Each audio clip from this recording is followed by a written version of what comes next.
Bonsoir à tous ceux qui se connectent et en fonction de l'endroit où vous vous trouvez actuellement. Donc, comme d'habitude, c'est vendredi, connectez-vous. Philo, Dani,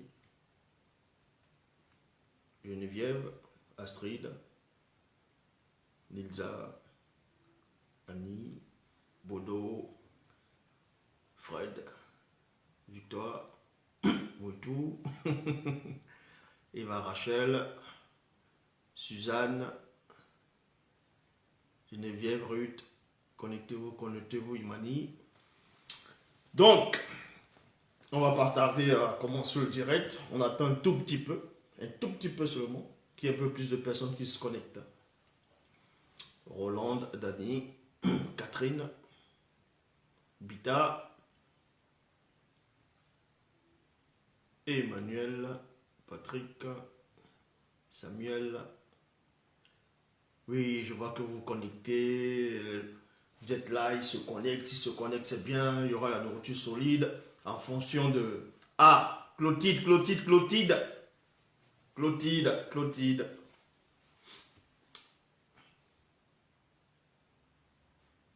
La Clotilde. Bon.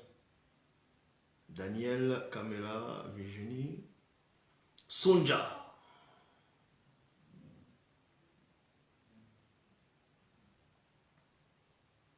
Onoku, Kodjo, Franck, Véronique, Roland. Bon, on va pas tarder. Encore quelques petites minutes ou secondes. On va commencer le direct. Donc, durant l'enseignement, comme vous savez, il faut constamment envoyer des cœurs et partager le direct au maximum. Et beaucoup de personnes qui vont se connecter, qui poseront des questions pendant le live. Ceux qui pourront les répondre, vous allez les répondre. Donc, ici, nous allons parler de, une fois de plus, Yahvé, l'Éternel, Elohim, Jéhovah.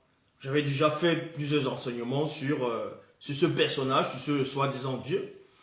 J'ai fait, je crois, plusieurs vidéos déjà. Et beaucoup de personnes pensent que ce sont les mêmes vidéos qui reviennent. Non, à chaque vidéo, à chaque enseignement, il y a toujours des révélations. Parce que la révélation, c'est révéler l'action.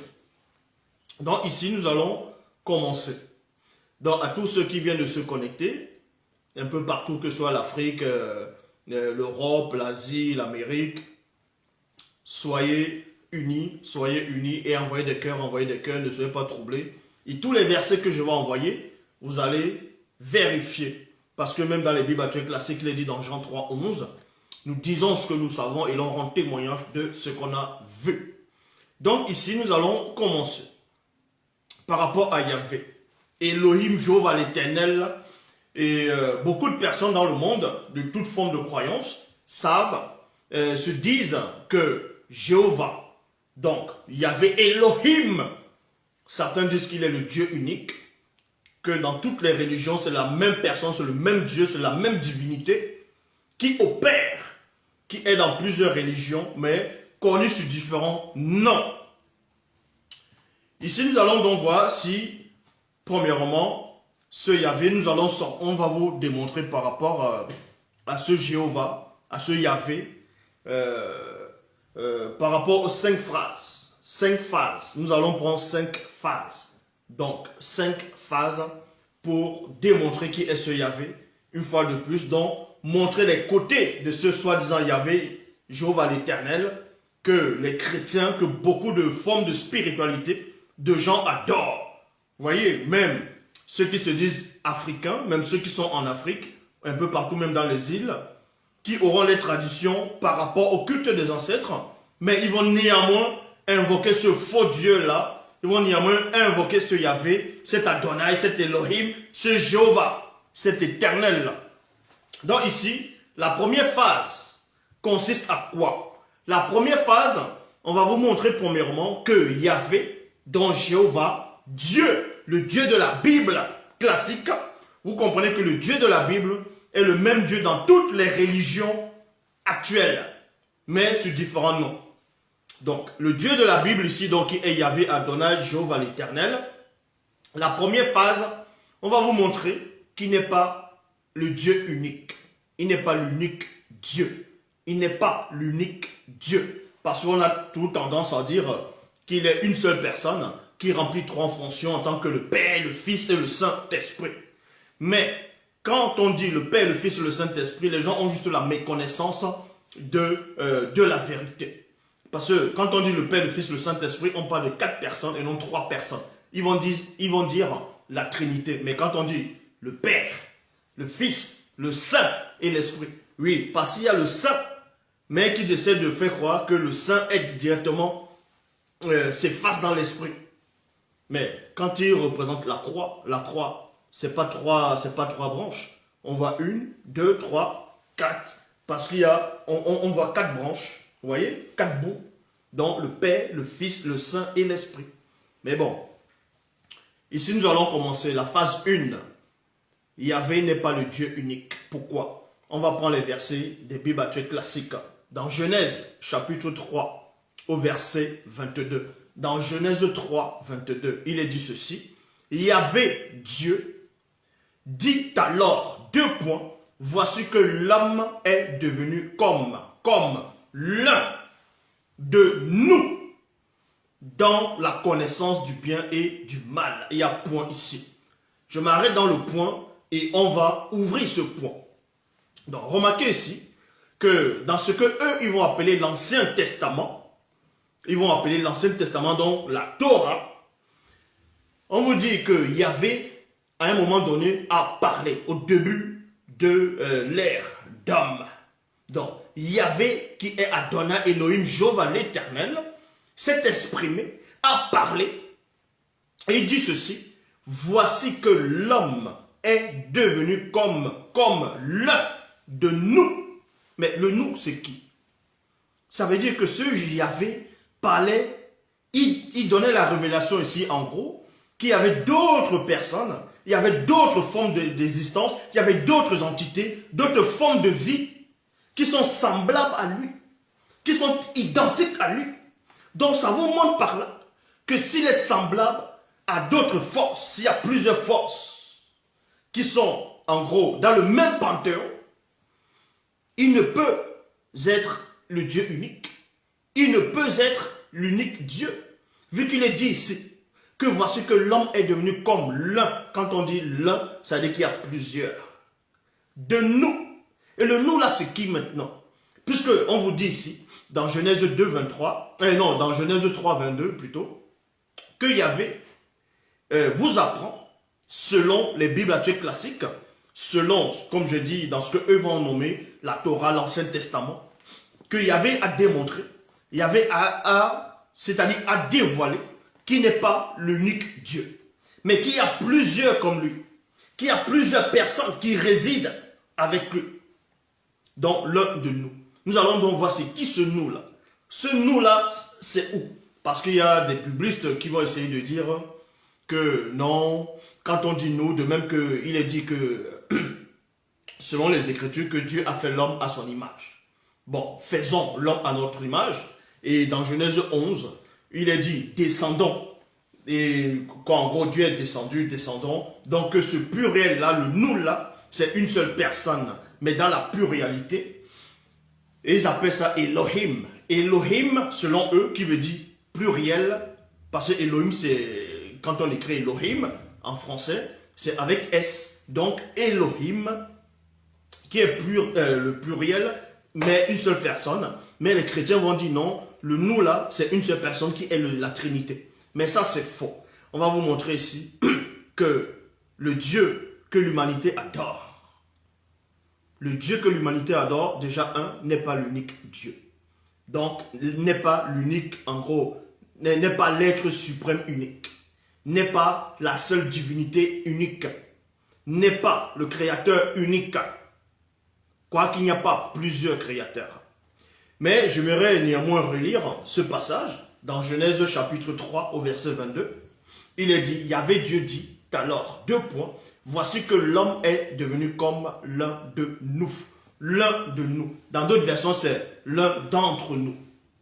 L'un d'entre nous. Mais le nous là, c'est qui? On voit cela dans Psaume chapitre 82 au verset 1. Je répète, dans Psaume 82, verset 1, dans la Bible des peuples, il est dit ceci.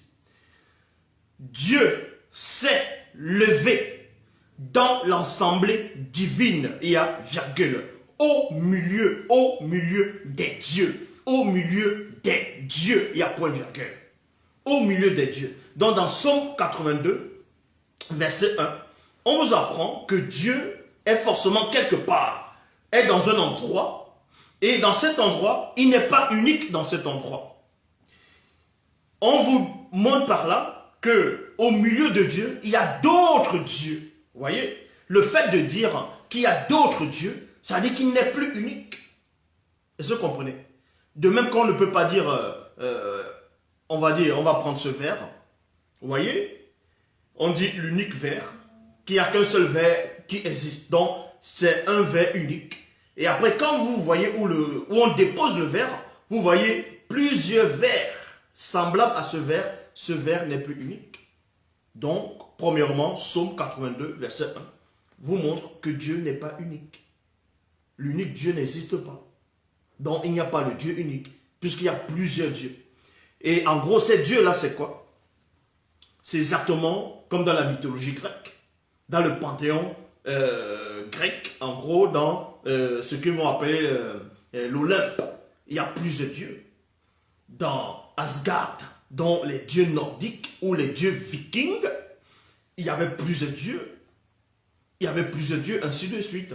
Donc, dans toutes les religions, il y a plusieurs dieux. Même si on vous dit qu'il n'y a qu'un seul Dieu unique, c'est faux. Donc, ici, dans Psaume 82, comme je dis, verset 1, dans la Bible des peuples, Dieu s'est levé dans l'assemblée divine, virgule, au milieu des dieux, des dieux, des dieux. On n'a pas dit au milieu des anges, ici, mais au milieu des dieux, parce qu'on dit Dieu est Dieu. Maintenant, il y a les dieux. Ça veut dire qu'il y a quelqu'un qui lui ressemble, quelqu'un qui est semblable à lui. Donc, le fait d'être semblable, ça veut dire que tu n'es pas unique. Donc, il dicte le jugement.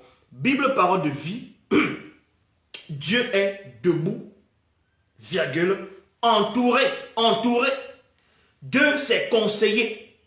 Non, Dieu est debout, entouré de ses conseillers. Il y a point ici. Donc, on vous apprend que Dieu a des conseillers. Eh oui. Tandis que quand vous lisez dans d'autres passages, on vous dit que qui peut conseiller Dieu, qui a assisté à son conseil, et ainsi de suite, lui qui a la connaissance, lui qui sait tout. Mais ça, c'est faux. Dans Psaume 82, verset 1, dans la Bible Parole de vie, on vous apprend que non seulement Dieu a des conseillers, mais ses conseillers l'entourent. Ça dit que si on l'entoure, ça dit que Dieu est contenu quelque part. Vous voyez, il ne peut pas remplir l'univers, il ne peut pas remplir les multivers, il ne peut pas remplir les réalités. Mais parce qu'il est dans un endroit, il est contenu, donc il y a de l'espace autour de lui. Et autour de lui, il y a des conseillers. Et ces conseillers, ce sont des dieux. Donc on le conseille. Le fait de conseiller quelqu'un, ça dit forcément t'es limité. Oui, si on te conseille, si on te donne des conseils, ça dit que tu ne sais pas tout. Donc Psaume 82, verset 1, dans la Bible Parole de vie, vous démontre que non seulement Dieu unique n'existe pas, et en plus, il a besoin des gens autour de lui. Il a besoin d'autres personnes, d'autres entités, d'autres dieux autour de sa personne, afin de le conseiller. Point. Au milieu des dieux, virgule, il rend la justice. Il y a 2 points ici. Dans la Bible de la Colombe, il est dit, Dieu se tient dans l'assemblée de Dieu. Maintenant, beaucoup de personnes vont lire ce passage sans savoir ce que ça veut dire que Dieu se tient dans l'assemblée de Dieu. Ça veut dire quoi? C'est comme si on va dire, ce verre se tient sur la table du verre. Ce verre se tient sur la table, ou bien, oui, dans la moire du verre. Mais ici, quand on dit, Dieu se place dans l'assemblée de Dieu. Donc, là, c'est dans la Bible de la Colombe, Dieu se tient dans l'assemblée de Dieu. Donc, on vous parle déjà de 2 dieux. Parce que Certains vont dire non, d'autres vont dire, ah, on parlait de Jésus, d'autres vont dire, on parlait de l'Esprit Saint, d'autres vont dire, non, c'est toujours de Dieu qu'on parle, que non, tu as mal compris ce passage. Non, on vous montre par là. Ici, Dieu, c'est avec un D majuscule, se place dans l'assemblée de Dieu. Toujours un Dieu majuscule. Pour montrer que déjà, il y a deux dieux. Pourquoi? Il y a d'autres versions qui vont mieux expliquer cela. Il y a point virgule. Il juge au milieu des dieux. Donc on vous montre que non seulement il y a Dieu, il y a encore un autre Dieu, mais il y a maintenant la pluralité des dieux, donc la légion des dieux. Il y a plusieurs dieux. Donc ce qui fait en sorte que Yahvé Adonai Jéhovah, l'éternel Elohim, ne peut à aucun moment être le Dieu unique. Donc il n'est pas unique. Donc il n'est pas unique. Il n'est pas unique. En gros, ce sont les mêmes entités qui ont aussi opéré en Afrique à un moment donné. C'est pour ça que quand vous allez voir les gens qui pratiquent, on va dire, le culte des ancêtres, des crânes, ainsi de suite, ils vont dire, les ancêtres, ils vont dire les dieux. Ils vont dire les dieux, toujours la pluralité, donc les dieux. En fait, ce sont ces mêmes esprits-là qui opèrent dans chaque civilisation, dans chaque époque, mais sur différents noms. Dans la traduction du Monde Nouveau, il est dit, Dieu se place dans l'assemblée du divin, du divin, du divin. Parce qu'il y a Dieu, il y a maintenant, on fait la distinction entre Dieu et le divin. Donc, dans l'assemblée du divin, point virgule, au milieu des dieux, il juge. Ça, c'est la première phase. Parce qu'il y a 5 phases. Nous sommes encore dans la première phase. Pour comprendre la duperie, la tricherie, le mensonge, l'hérésie totale de ces faux dieux qu'on vous a présentés, qu'on vous a soi-disant ramenés en Afrique pour coloniser vos ancêtres. Voilà ces dieux-là qui ont des défauts, qui ne peuvent même pas être uniques parce qu'ils ont des semblables. Et ensuite, il a un conseiller, il a des conseillers. Et on va vous montrer les passages où on conseille Dieu. Et oui, il y a des passages où on conseille Dieu. Parce que Zulula est le seul à connaître l'explication de toute la Bible. Traduction, c'est-à-dire Bible Shuraki, on vous dit Elohim. Elohim se poste. Elohim se poste au conseil d'elle. Au conseil d'elle. Il y a point virgule. Il juge au sein des Elohim. Il juge au sein des Elohim. Comment se fait-il qu'on va dire que Elohim, le pluriel de Elohim, c'est toujours le singulier? Mais ça, c'est faux. Vu que dans la Bible Shuraki, on démontre qu'il y a plusieurs distinctions, il y a plusieurs Elohim différents. Je répète, dans la Bible Shuraki, Elohim se poste au conseil d'elle, elle. Se poste au conseil d'une autre personne. Donc, le Dieu que beaucoup de gens adorent, le faux Dieu que les gens adorent, qui est Yahvé, Adonai, Jéhovah, Elohim, peu importe le nom qu'on va lui donner en fonction des religions et des formes de spiritualité, on vous dit qui se poste dans un conseil d'une autre personne, dans le conseil d'elle. D'elle. On va vous montrer qui est d'elle tout à l'heure. Il juge au sein des Elohim. Voyez? Et cet Elohim ici, c'est toujours avec un E majuscule. Donc, il y a plusieurs. Donc, quand on dit dans Genèse, au début de la Genèse, que il a dit que, soi-disant, Dieu dit, faisons l'homme à notre image.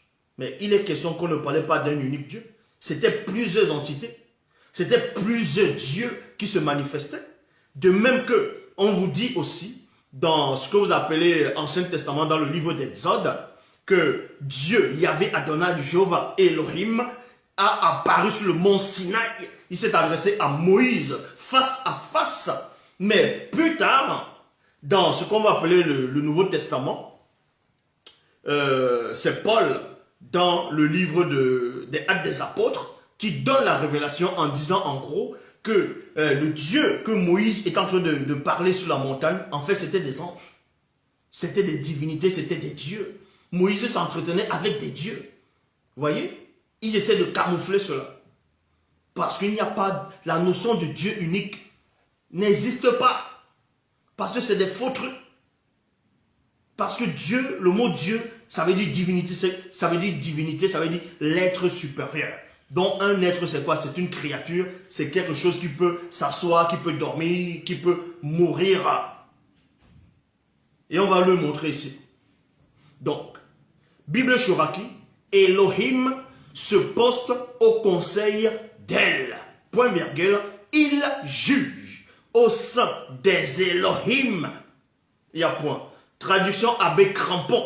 On vous dit, Dieu se tient dans l'assemblée du Tout-Puissant. Point virgule. Donc, il y a Dieu à part. Il y a le Tout-Puissant. Donc, en gros, si vous voulez comprendre, selon traduction Abbé Crampon, pour ceux qui n'ont pas de substance spirituelle, ils vont vous dire non, ce Dieu-là, c'est toujours le Tout-Puissant, là. Que ce Dieu est toujours le même Tout-Puissant. Non, parce que dans d'autres livres, ils vont essayer de faire croire que ce Dieu-là, c'est lui le Tout-Puissant, c'est une seule et même personne. Non, c'est pas une seule et même personne, puisque on connaît vos supercheries. C'est plusieurs entités. En gros, ces entités, ce sont des démons qui sont derrière. Donc ici, dans la Bible Abbé Crampon, traduction Abbé Crampon, Dieu se tient dans l'assemblée du Tout-Puissant. Dans le Tout-Puissant, on vous apprend que Dieu lui-même a un Père. Est-ce que vous comprenez? Dieu lui-même a un Père.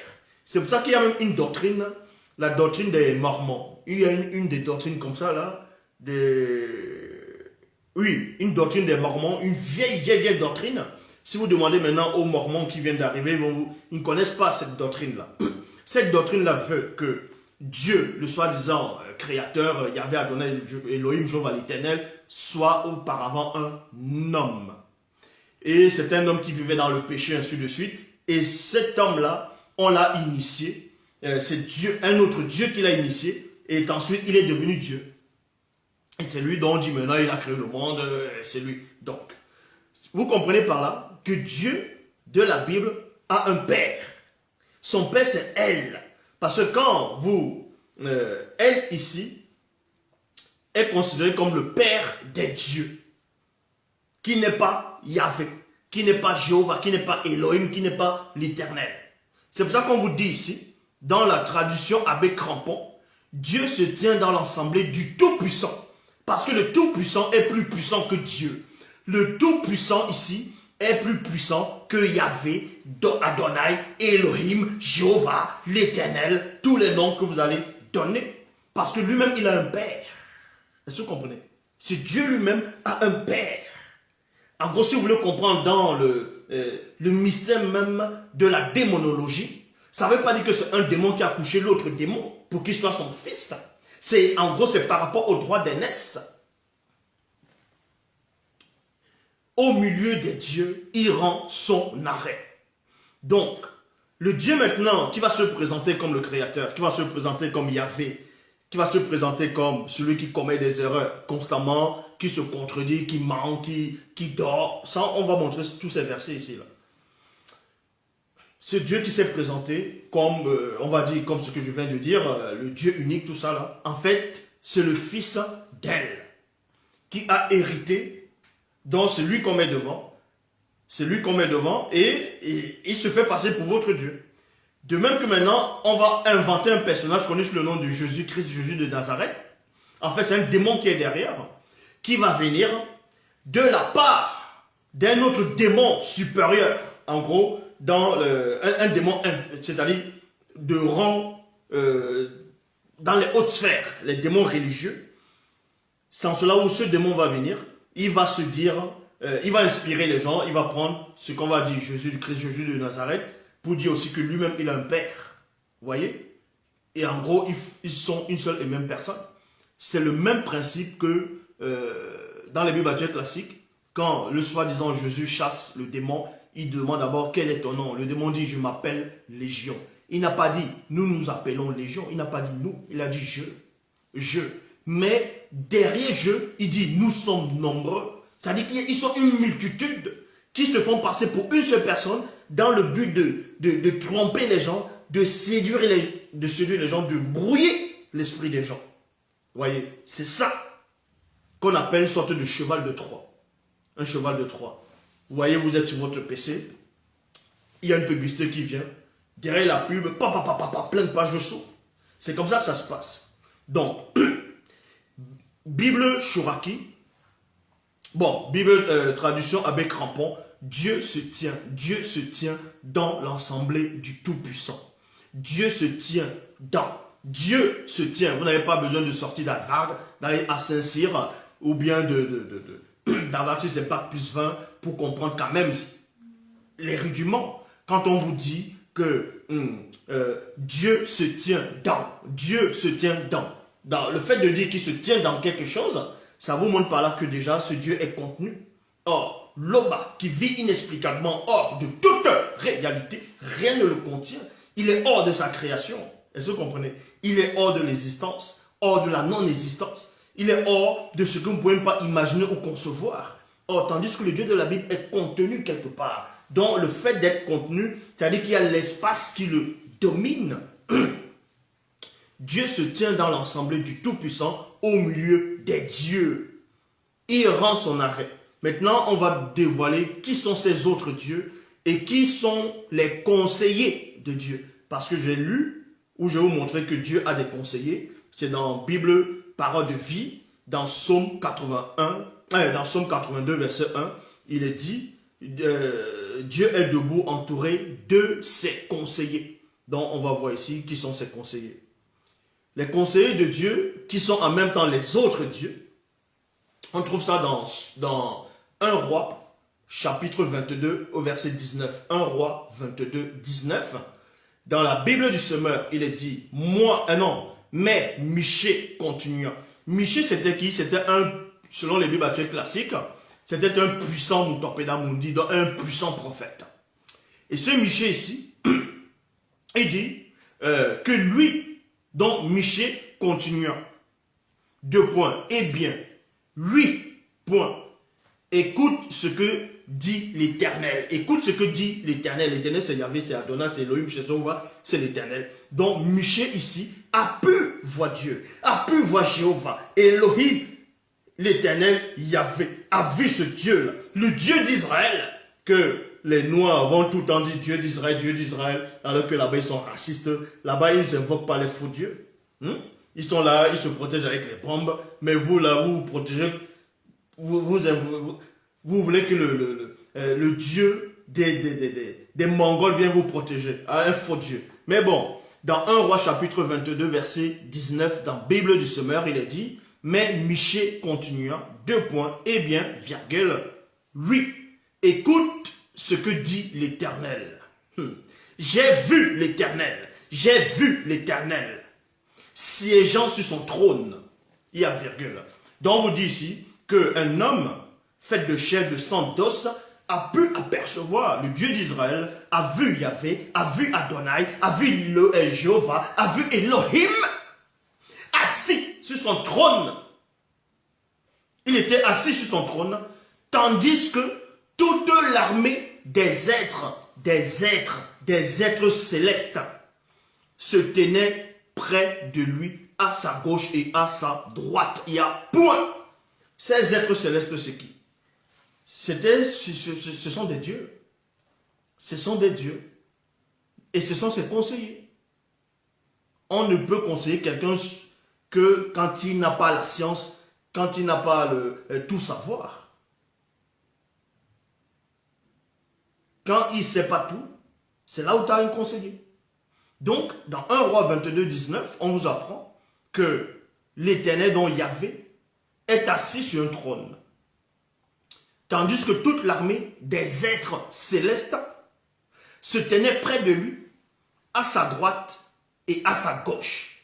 Bible, dans 1 Roi, chapitre 22, verset 20, Bible des peuples, il est dit, et Yahvé a dit, qui trompera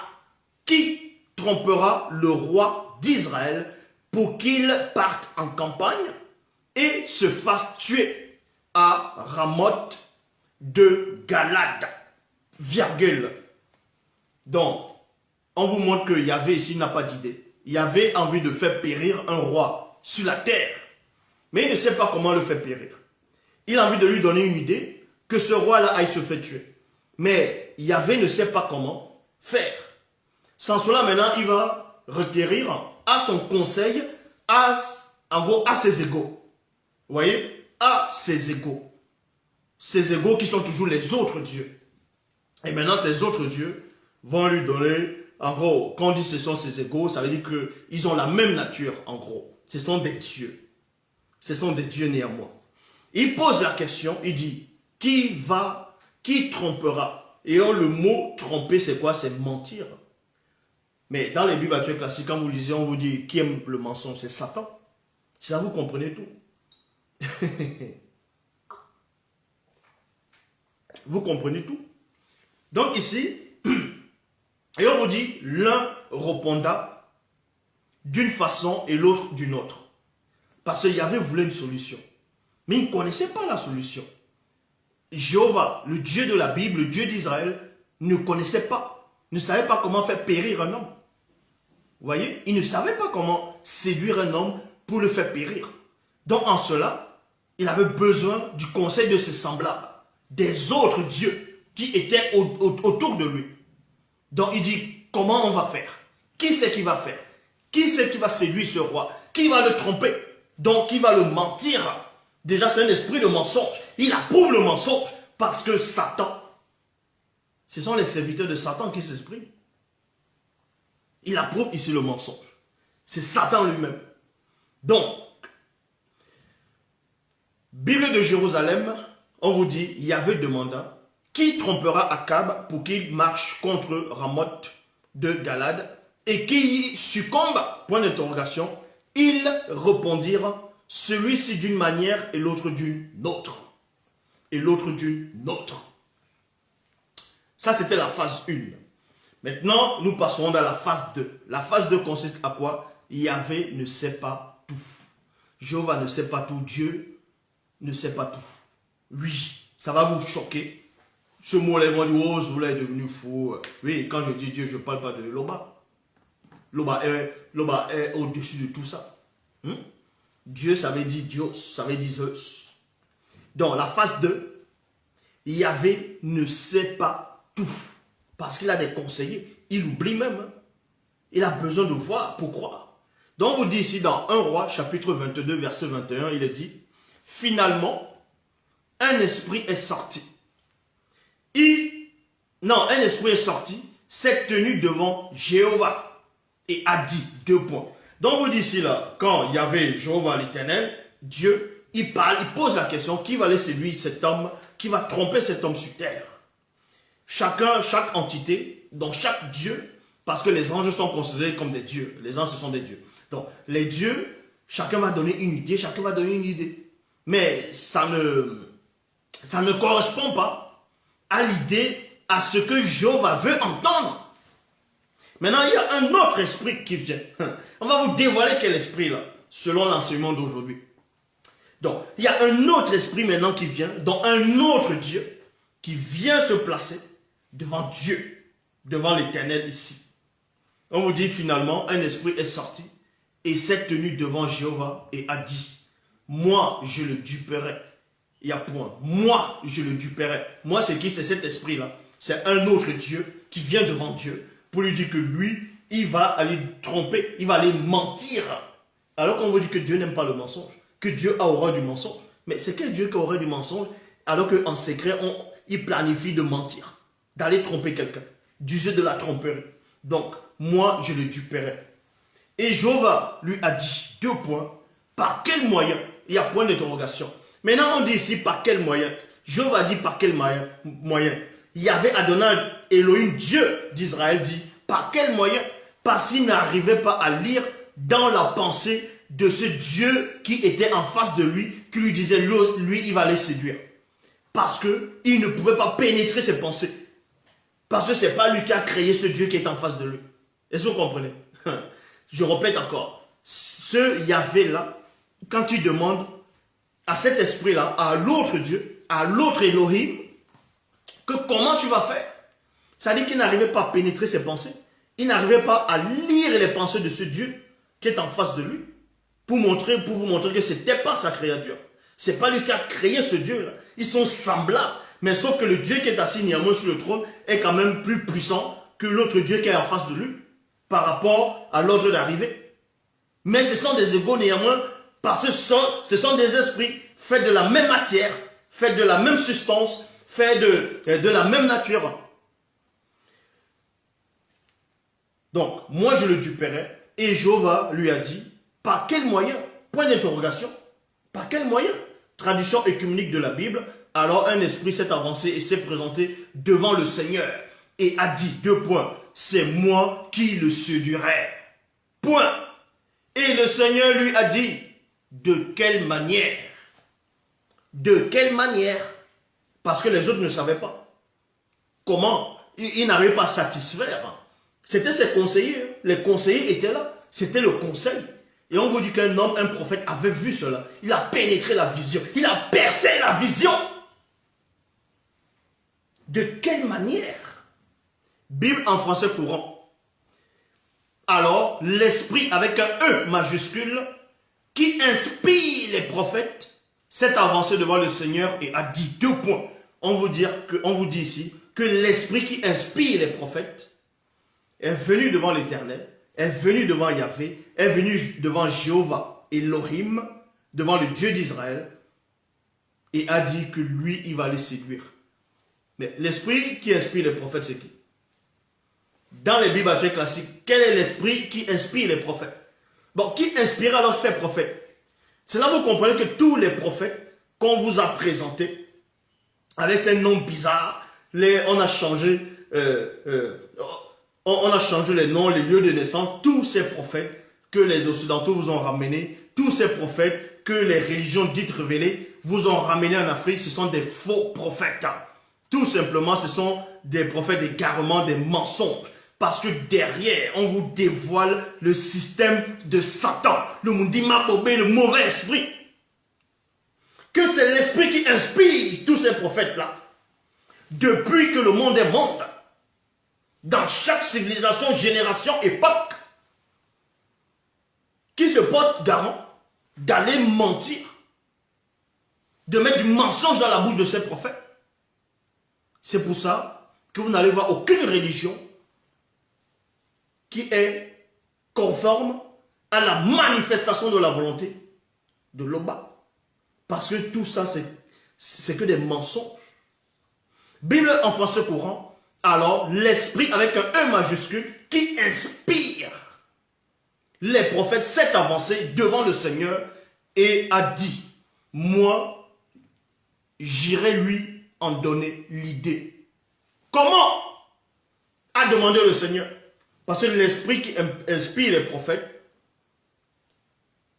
Job n'arrive pas à pénétrer dans l'esprit. Donc en gros, à savoir les pensées les plus intimes de cet esprit. Ça n'a rien à voir avec ce qu'on va essayer maintenant. Ils ont compris ça dans ce qu'ils vont appeler le Nouveau Testament. On veut dire que ce soi-disant Dieu sonde tout. Non, que l'esprit sonde tout, même les profondeurs de Dieu. Donc, vous comprenez par là. C'est exactement ce qu'on voit dans la mythologie grecque. C'est exactement la même chose qu'on voit dans la mythologie grecque. Parce que dans la mythologie grecque, il y a celui qu'on va appeler chez les Romains Jupiter, et chez les Grecs, on va l'appeler Zeus. Zeus, on va dire, il est le tout-puissant, ainsi de suite. Il a des frères. Il a des frères comme, on va dire, Hadès. Il a des frères comme Poséidon. Il a une sœur qui est en même temps sa femme, c'était Héra. Héra était la sœur de Zeus et en même temps sa femme. Donc, ils avaient des frères, ils étaient nombreux. Et là-bas, chaque dieu avait sa fonction. Poséidon, c'est dans les mers. Hadès, c'est dans les enfers. Eux vont dire ça en fait le Tartare, ainsi de suite. L'Hadès. Zeus, c'est dans les cieux. Il va régner dans les cieux. Et maintenant, il y a aussi d'autres dieux maintenant qui sont là. On va dire les dieux des infidélités. Il y a Hermès qui va... Lui, par contre, il peut aller partout. Il peut aller dans n'importe quel endroit, ainsi de suite. Mais bon, c'est exactement le même système ici. C'est du n'importe quoi.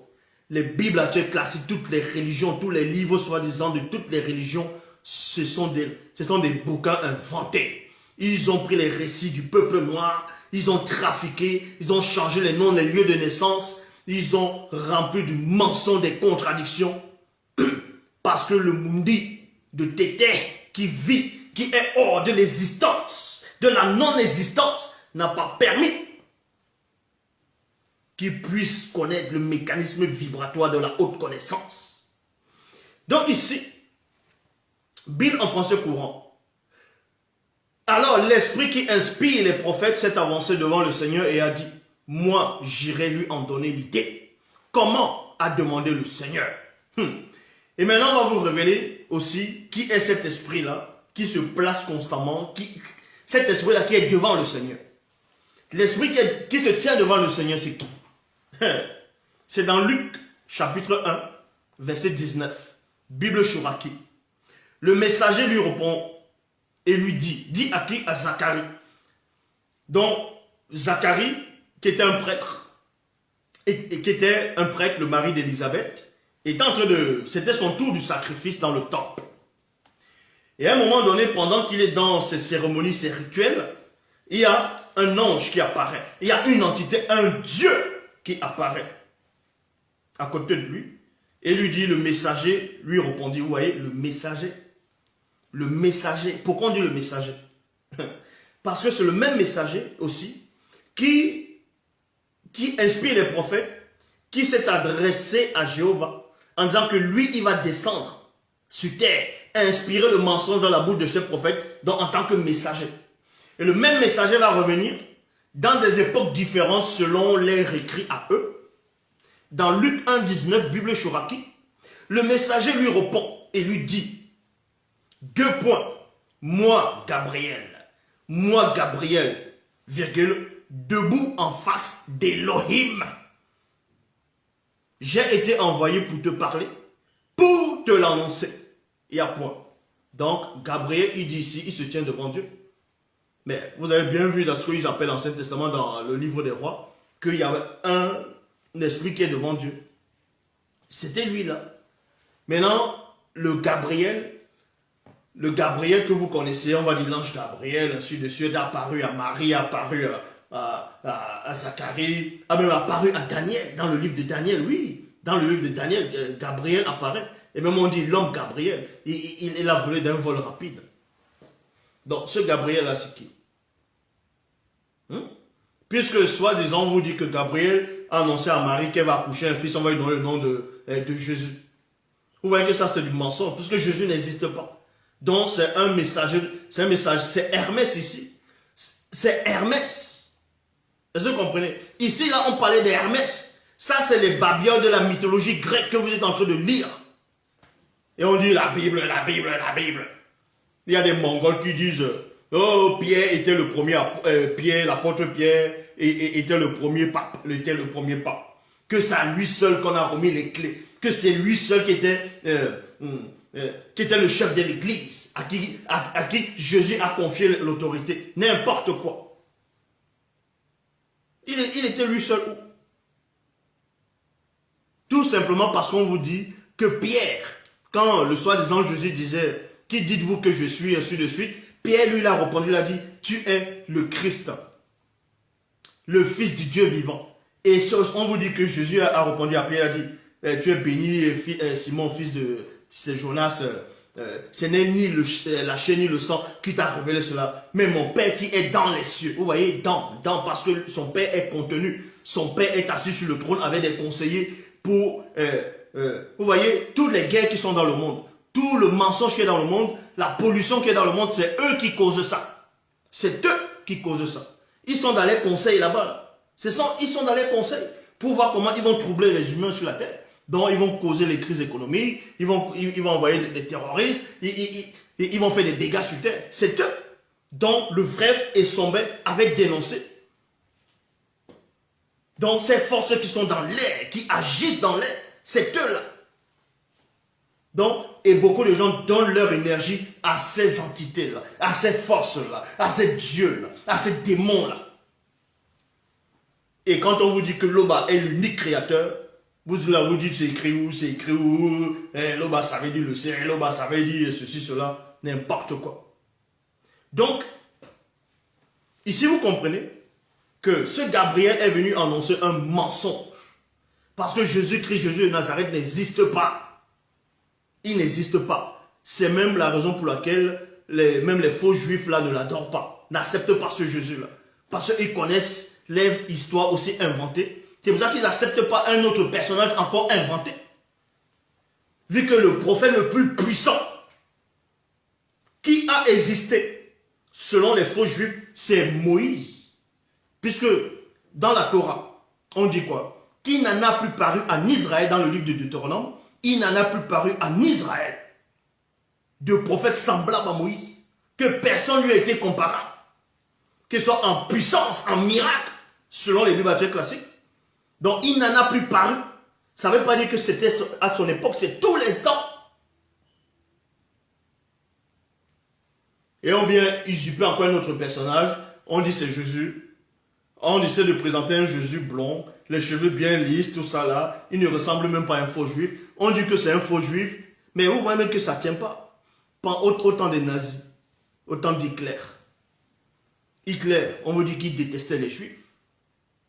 Mais ça ne les empêchait pas quand même d'adorer un juif, soi-disant un juif, qu'ils appellent Jésus. Vous allez aux États-Unis, dans l'Amérique profonde là-bas, là, il y a le kéké, non pas le kéké, le Ku-Klux Klan. Donc il veut dire siècle, lumière et famille. Le Ku-Klux Klan, ça veut dire siècle, lumière et famille. Donc, c'est des pires racistes. Et on vous dit quoi? On vous dit tout simplement qu'eux, ils n'aiment pas les juifs. Mais ils ont la Bible. Ils adorent un soi-disant prophète juif. Mais ils n'aiment pas les juifs. Mais ils adorent un prophète juif en disant que c'est Dieu. Donc vous voyez que c'est la confusion totale. C'est la confusion totale. C'est la confusion.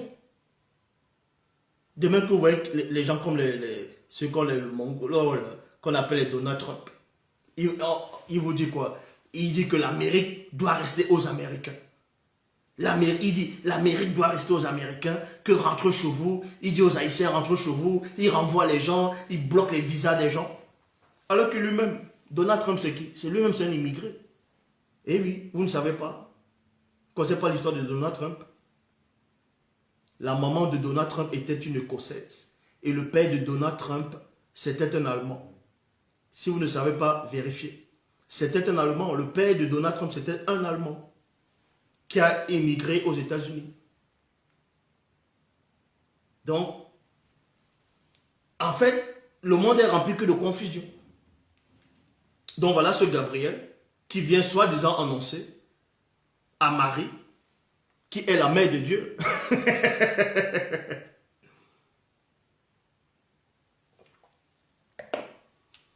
que le soi-disant sauveur va venir, va s'appeler Jésus. Voilà un autre mensonge. Donc, Bible des peuples, moi Gabriel, qui se tient au conseil de Dieu. Qui se tient au conseil de Dieu. Qui se tient au conseil de Dieu. Donc, vous voyez, Gabriel se tient bien au conseil de Dieu. Donc, il fait partie des conseillers de Dieu. Parce qu'on voit ça dans Psaume 82, verset 21. Dans Psaume 82, verset 1, dans la Bible Parole de vie, il est dit, Dieu est debout, entouré de ses conseillers.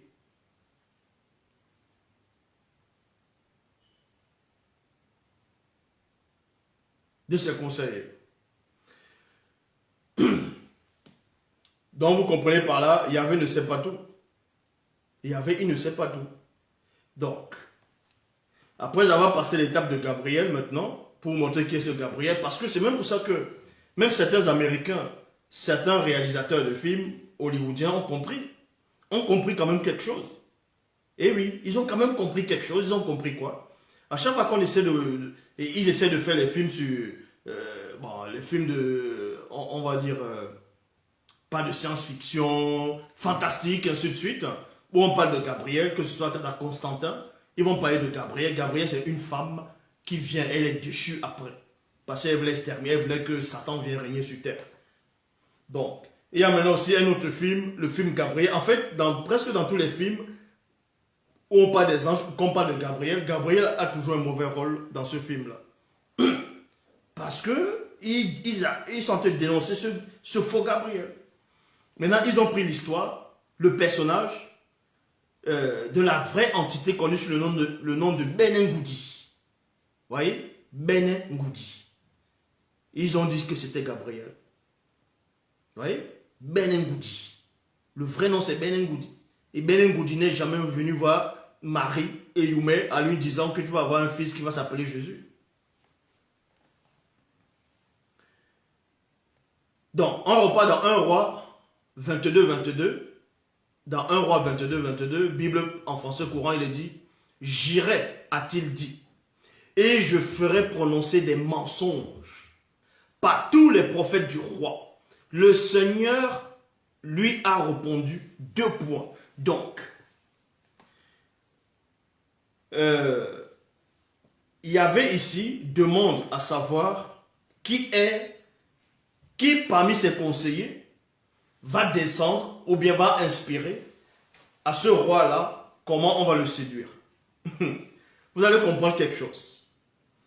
Que ce Yahvé lui-même n'était pas assez fort spirituellement pour séduire ce roi-là. Parce que ce roi avec un libre arbitre que ce Yahvé ne pouvait pas contourner. Tandis que son conseiller qui est là avait lui cette force de pouvoir séduire, contourner le libre arbitre de ce roi qui est en bas. Donc vous imaginez, c'est pour ça qu'il avait besoin de conseillers. Et il avait des besoins de conseillers. C'est pour ça que de fois on vous dit dans les Bibles actuelles classiques que Dieu va en guerre. Qu'il appelle de l'aide à sa droite. Vous voyez, sa droite est avec lui. On va dire sa main droite. Sa main droite, ça veut dire quoi? C'est son bras droit, c'est un autre Dieu. On va dire sa gauche. Tantôt il est assis sur le chérubin. Arrêtez un peu de délirer. Donc on vous dit ici, dans 1 Roi 22, 22, Bible français courant, j'irai, a-t-il dit. Et je ferai prononcer des mensonges par tous les prophètes du roi. Le Seigneur lui a répondu 2 points. Donc, cette entité-là, cet autre Dieu, dit à Dieu que lui, il va faire, il va séduire, il va, non seulement, il va mettre le mensonge dans la bouche de ces prophètes-là.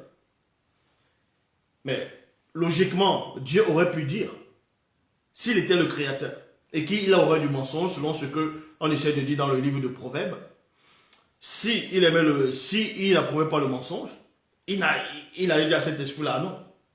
Tu sais que j'aurai du mensonge. Tu sais que le mensonge n'est pas bon. Donc trouve un autre moyen. Non, il ne le dit pas. Mais il approuve ce mensonge. Et on vous dit ici là, le Seigneur lui a répondu 2 points. C'est un excellent moyen pour le séduire. Donc c'est un excellent moyen. Donc il n'y avait pas d'autre moyen que de passer par le mensonge.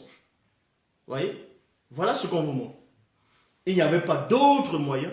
Il n'y avait pas d'autres possibilités, il n'y avait pas d'autres plans sans passer par le mensonge. Vas-y et fais cela. Donc il lui dit, ah c'est bien, le mensonge. Il approuve le mensonge, il dit c'est bien. Maintenant vas-y, descends. Va dire aux hommes là-bas que Jésus existe.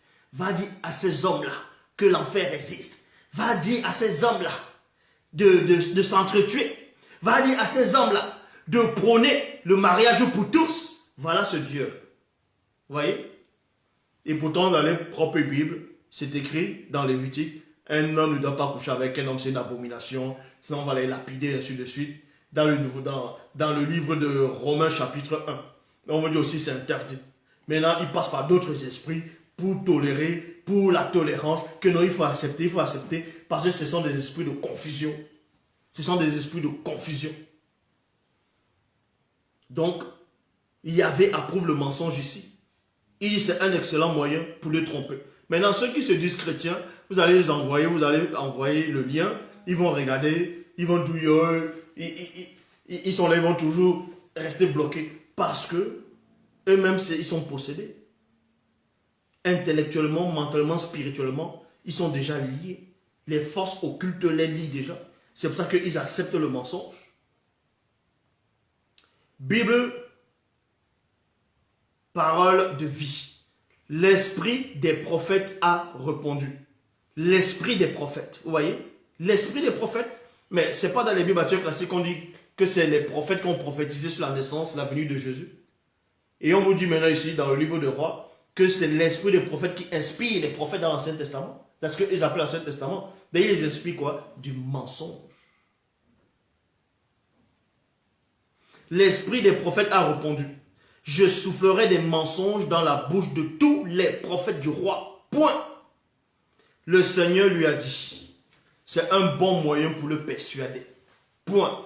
Maintenant, va faire ce que tu as proposé. Ouh, tu es mon gars. Va faire ce que tu as proposé. Va faire ce que tu as proposé. Maintenant, on va voir Yahvé lui-même à l'œuvre. Comment Yahvé lui-même, il va descendre. Il va descendre avec ses conseillers. Yahvé va descendre sur terre avec ses conseillers. Et oui, parce que quand il descend, il ne veut pas descendre seul. Yahvé va descendre avec ses conseillers pour montrer qu'il ne sait toujours pas tout. Dans Genèse chapitre 18 au verset 20, Bible en français courant, il est dit, le Seigneur dit à Abraham, dit alors à Abraham. Vous voyez? Bon. Quand vous voyez l'histoire d'Abraham, on vous dit que dans Genèse 18, l'Éternel Jéhovah Yahvé est descendu avec deux dieux. Oui, ils étaient trois. D'autres vont dire que c'est la Trinité. Dans la Bible de l'épée, ils disent que c'est Melchisedec, Noé. Non, que c'est Noé, Cham et... Oui, Melchisedec, Noé et Cham. Donc, maintenant, vous voyez par là, dans Genèse 18, il y a trois entités qui sont descendues. Il y a trois entités. En fait, c'était Yahvé qui était là, accompagné de deux de ses conseillers, de deux de ses frères. Parce que ce sont des frères. De deux de ses semblables. C'était trois entités. Donc, on vous dit ici, dans Genèse 18, verset 20, parce qu'il y a deux dieux dans Genèse 19 qui sont descendus à Sodome vers le soir pour aller exercer le châtiment contre les habitants de Sodome et Gomorrhe. Parce qu'ils commettaient l'acte abominable. Vous voyez, ils essaient de châtier quelques petits péchés pour faire venir d'autres péchés encore. Selon les bibliothécaires classiques. Et on vous dit ici, les deux anges dont les deux dieux sont descendus à Sodome vers le soir, dans Genèse 19. Tandis que dans Genèse 18, vers la fin, Yahvé, le Dieu d'Israël, lui reste en présence d'Abraham. Et voilà ce qu'il va dire à Abraham. Il va se dévoiler lui-même ici. Parce qu'il n'avait pas de conseillers. Si les conseillers là étaient là, il n'allait pas dégamer comme il va dégamer ici là, à côté d'Abraham. Donc, dans Genèse 18, verset 20, Bible en français courant, le Seigneur dit alors à Abraham, les accusations contre les populations de Sodome et Gomorrhe sont graves. Leurs péchés sont énormes. Bible du semeur, alors l'Éternel dit à Abraham, de graves accusations contre Sodome et Gomorrhe sont montées jusqu'à moi. 2 points. Leur perversité est énorme. Il y a un point ici. Cette histoire s'est réellement produite. Est-ce que vous comprenez? Cette histoire s'est réellement produite, mais sauf que les faux juifs, les ancêtres des faux juifs ont juste pris cette histoire, ils ont trafiqué, ils ont mis l'Éternel dedans, et vu que Moukatidi, qui guide, qui intronise les initiés, n'a pas permis, c'est pour ça qu'on les a envoyé un esprit de confusion, et ils se sont gourés là-bas dedans. Donc on vous dit ici, dans la Bible du semeur, alors l'Éternel dit à Abraham, des graves accusations contre Sodome et Gomorrhe sont montées jusqu'à moi, leur perversité est énorme. Genèse chapitre 18, verset 21. Bible du semeur. Je veux y descendre pour voir. Vous voyez, je veux. On vous dit déjà que Dieu a envie de quelque chose. Dieu veut, il veut. Donc on vous montre par là que Yahvé n'est pas partout. Puisque le fait de dire quoi? Je veux y descendre pour voir. Il veut voir quoi? Il veut voir quelque chose dans un endroit. Parce qu'il y a un espace-temps. Donc il n'est pas partout.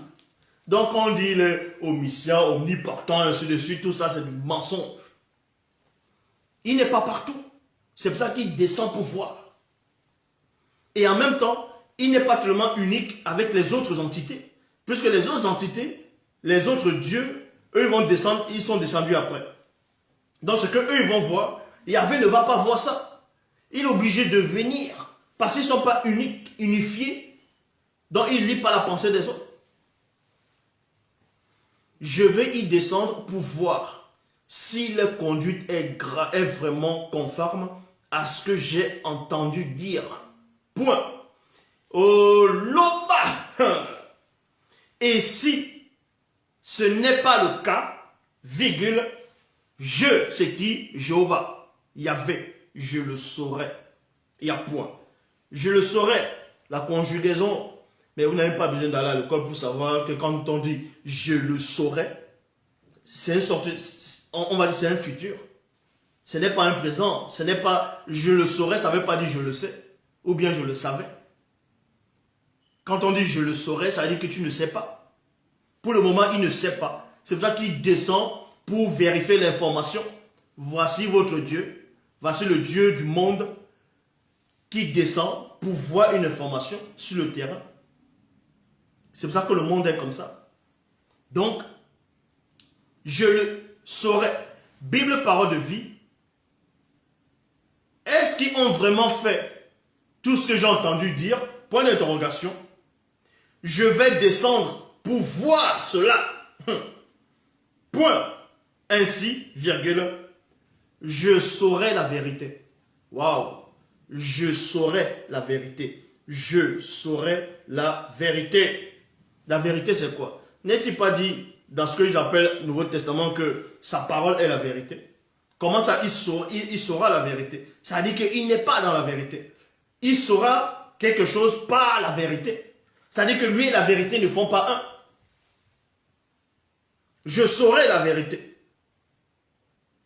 Bible annoté de Chafnay. Je veux descendre et voir si, virgule, comme le bruit est venu jusqu'à moi, le crime est arrivé au comble. Ou si cela n'est pas, je veux le savoir. Voilà. Dieu dit qu'il a envie de savoir. Je veux le savoir. C'est-à-dire que pour le moment, il ne sait pas encore. Mais il veut seulement le savoir. Il ne sait pas. Donc ça veut dire les cris de plainte de ceux, selon les bibliothécaires classiques, qui savaient déjà la situation, ils savaient déjà quelque chose avant le Créateur. C'est ce que ça veut dire. Donc, mais attendez, soyons un peu sérieux.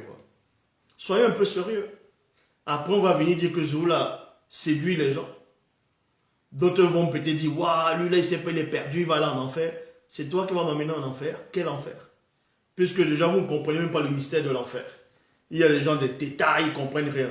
Dans les églises pentecôtistes, ils vous disent que l'enfer, il y a les démons là-bas qui sont en train de torturer les gens. Les démons sont en train de torturer les gens.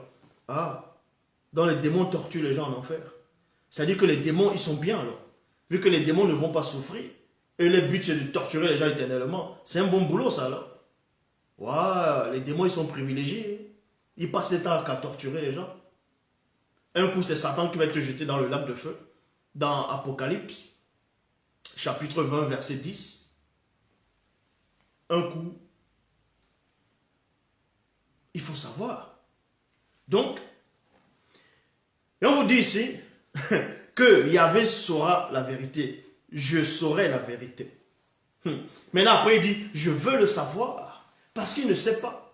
Maintenant, il y a des Mongols qui vont me dire, oui, mais après, il n'est pas descendu. Après, il n'est pas descendu. Mais puisque après, il a laissé Abraham, il n'est pas descendu. Non seulement il a menti à Abraham, il a dit qu'il va descendre pour voir. Mais il n'est plus descendu. Vu qu'il n'est pas descendu, dans Genèse 19, je lance le défi à quiconque va me montrer où le soi-disant Yahvé est descendu dans la ville de Sodome et Gomorrhe quand il a parlé quand il a dit à Abraham qu'il va descendre dans la ville de Sodome et Gomorrhe. Il a dit à Abraham, je vais descendre. Qu'il est venu et il va descendre. Il n'est pas descendu. Il a laissé Abraham, il est remonté là où il est. C'est plutôt dans Genèse 19 qu'on vous dit, il y a les deux anges, les deux veilleurs. Bon, pas les deux veilleurs, c'est les deux anges là, les soi-disant là.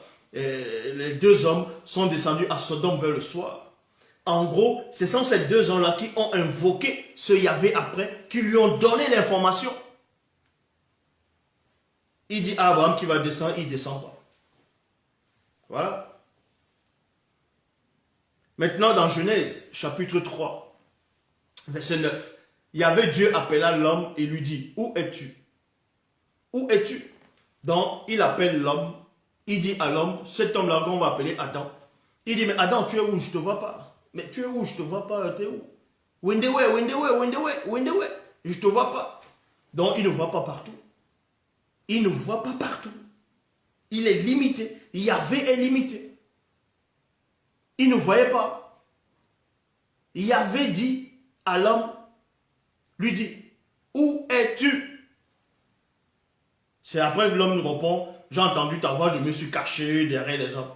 Eh oui. Maintenant, comme vous le lisez dans Genèse 4, verset 9, Yahvé dit à Caïn, où est ton frère Abel? Puisqu'il ne voyait même pas le corps. Puisque Caïn, selon la Bible classique, a tué Abel. Et il a jeté son corps. Il a mis son corps quelque part. Et Yahvé ne pouvait pas voir le corps. C'était caché à ses yeux. Il dit, mais où est ton frère? Mais j'entends plutôt le sang, la voix du sang de ton frère crie de la terre jusqu'à moi. Mais j'entends le sang, mais j'entends la voix du sang, mais je ne le vois pas. Il est où? Et Caïn dit, je ne sais rien. Tu vois? Parce que c'est des menteurs. Lui-même, il ment aussi. Sur le gardien de mon frère. Bon, maintenant, on passe à la phase 3. La phase 3. La phase 3, Yahvé maintenant se repent. Oui, le Dieu d'Israël se repent. Il se repent. Maintenant, quand vous tapez le mot repent, se repentir, c'est quoi? La définition, c'est quoi? C'est peine morale d'avoir mal agi.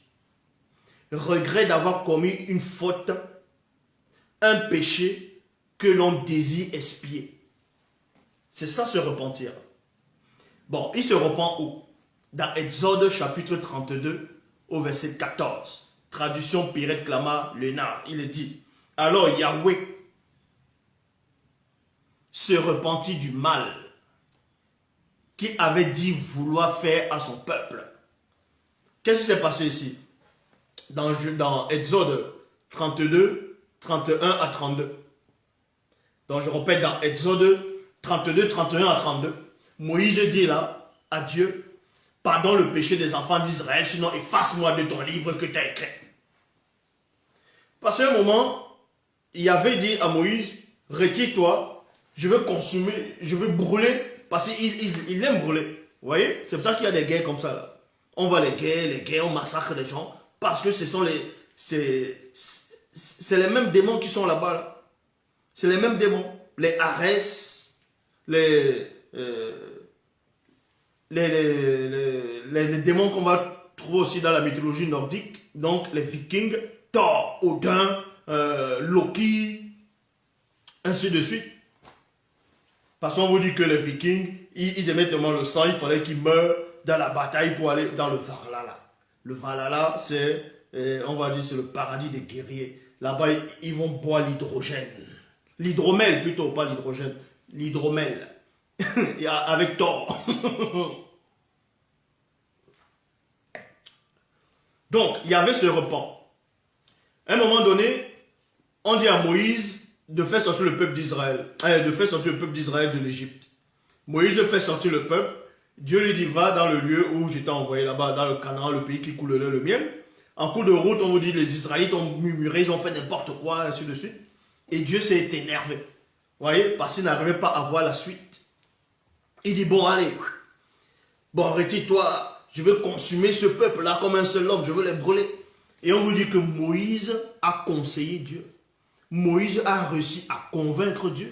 Un homme qui convainc le Créateur, waouh, c'est vraiment fort ça.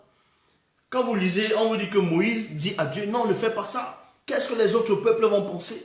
Que tu allais les retirer là-bas en Égypte, tu es venu les faire périr ici, ça veut dire que tu n'es pas puissant, on ne va pas honorer ton grand nom. Et puis Dieu a dit, bon, d'accord, ouais. Vous voyez, on l'a convaincu. On l'a convaincu. On l'a convaincu. Tout simplement, on vous montre par là, Ce n'est pas lui le créateur. Ce n'est pas lui qui crée les hommes. Donc, arrêtez un peu de délirer. Les gens vont venir. Non, tu as mal compris le passage. Quel passage? Le peuple d'Israël n'a jamais subi l'esclavage en Égypte. Ça, je l'ai démontré. Et personne jusqu'à présent n'a réussi à me prouver le contraire. Même dans les Bibles actuelles classiques, quand le soi-disant Jésus parlait à ces juifs-là, il disait quoi? Que celui qui demeure dans le péché est esclave. Les juifs ont dit quoi? Eux, ils n'ont jamais été esclaves de qui que ce soit. Les juifs ont dit quoi à Jésus? Qu'ils n'ont jamais été esclaves de qui que ce soit. Donc, pour vous montrer, dans les propres bouches, que même nos ancêtres n'ont jamais été esclaves, même en Égypte. Jésus n'a pas dit c'est faux. Il n'a pas dit hey, c'est le mensonge. Vos ancêtres, quand d'autres disent que les Hébreux c'est toujours les Juifs, que vos ancêtres, votre peuple a été esclave à un moment.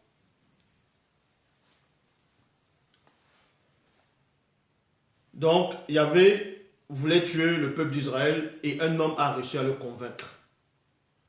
A touché son cœur, l'a convaincu.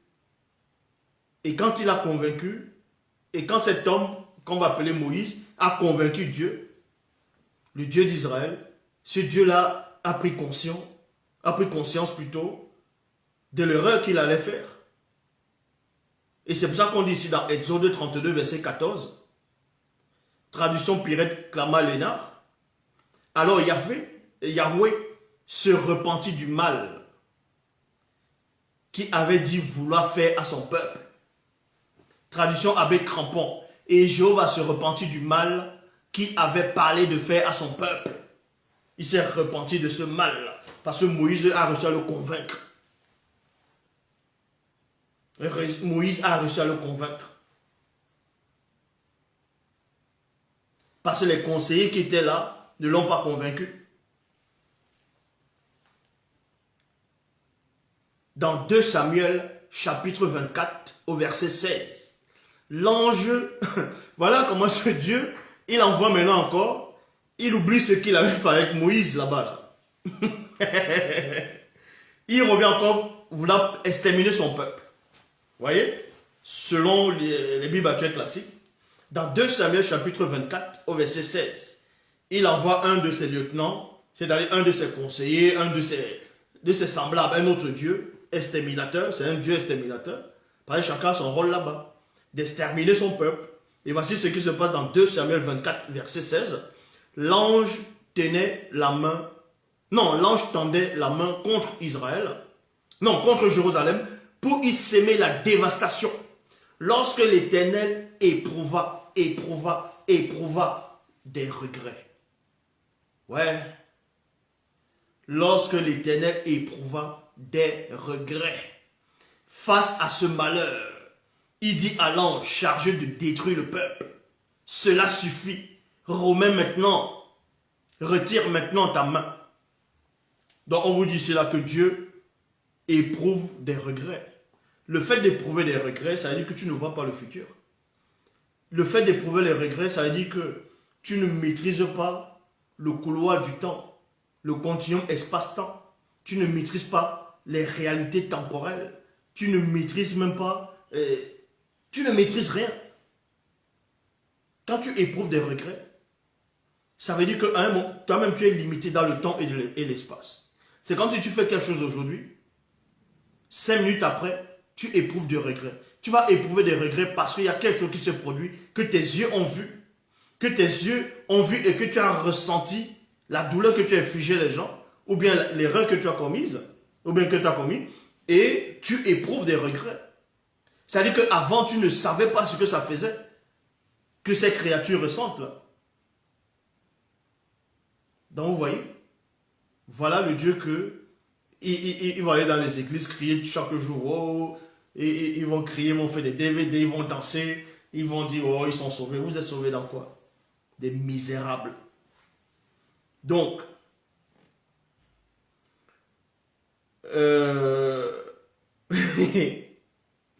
Bible de Jérusalem, non, Bible Parole de Vie, l'ange du Seigneur étendit la main vers Jérusalem pour la détruire. Il y a point. Le Seigneur est bouleversé. Le Seigneur est bouleversé. Est bouleversé par ce malheur. Donc on vous dit que Dieu est bouleversé. Wow, le malheur, il est bouleversé, il est bouleversé. Heureusement qu'il y a les autres dieux qui vont le conseiller, qui vont le consoler. On vous dit que Dieu, le Seigneur Yahvé Adonai Jéhovah Elohim, est bouleversé par ce malheur. Il dit à l'ange destructeur, c'est trop, arrête, arrête. Il dit c'est trop, hé, c'est trop là, arrête. Bible de Jérusalem, l'ange étendit la main vers Jérusalem pour l'exterminer, mais Yahvé se repentit de ce mal. Et il dit à l'ange qui exterminait le peuple, assez, retire à présent ta main. Genèse chapitre 6, verset 6, ça c'est le classique. L'Éternel regretta d'avoir fait l'homme sur la terre et eut le cœur peiné. Et eut le cœur. Mais le cœur c'est un muscle. Hein? Le cœur c'est un muscle. Donc Dieu a un muscle dans la poitrine. Il a un cœur. En fait c'est un homme. C'est un homme qu'on décrit dans la Bible. Un coup, on vous dit dans Nombre 23, 19, Dieu n'est pas un homme. Un coup, c'est les attributs de l'homme. Parce qu'on va dire que Dieu a fait l'homme à son image. Faisons l'homme à notre image. C'est pour ça que l'homme pêche. Et oui, l'homme est tout le temps en train de faire n'importe quoi. Parce qu'il a l'image de son soi-disant Dieu. La jalousie, on dit que ce Dieu n'aime que Dieu n'aime pas la jalousie. La jalousie, c'est pas bon, mais il dit qu'il est un Dieu jaloux. Mais si ton créateur est jaloux, pourquoi il t'interdit d'être jaloux? Vu que si tu es issu de sa substance, forcément tu vas avoir aussi ses attributs. Donc tu vas être jaloux. C'est pour ça qu'il y a des assassins, parce que lui-même il tue. Mais vous voulez quoi?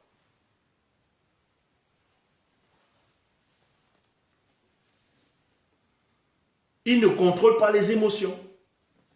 Il agit comme ça d'un coup, quelque chose l'énerve, il se met en fureur, allez, il commence à frapper. Parce qu'il ne contrôle pas ses émotions. Et il ne contrôle pas le temps.